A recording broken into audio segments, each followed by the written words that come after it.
திரு ஸ்டாலின் அவர்கள் குறிப்பிடுகிறார், தமிழ் மக்கள் என்று குறிப்பிடுகிறார்.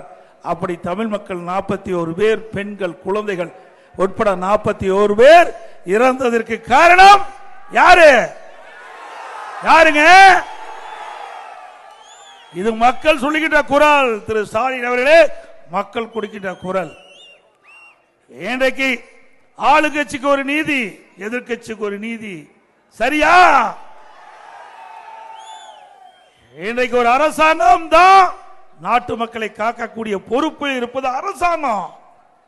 இன்றைக்கு ஒரு பொதுக்கூட்டம், ஒரு பேரணி, ஒரு ஆர்ப்பாட்டம், இதற்கெல்லாம் பாதுகாப்பு கொடுப்பது அரசின் கடமை. இன்றைக்கு முதலமைச்சர் கையில் தான் காவல்துறை இருக்கின்றது. சரியான முறையிலே இந்த காவல்துறைக்கு முதலமைச்சர் உத்தரவிட்டிருந்தால், சரியான முறையிலே காவல்துறை செயல்பட்டிருந்தால், முறையாக பாதுகாப்பு கொடுக்கப்பட்டிருந்தால் 41 பேரை நாம் இழந்திருக்க வேண்டிய அவசியம் இல்லை.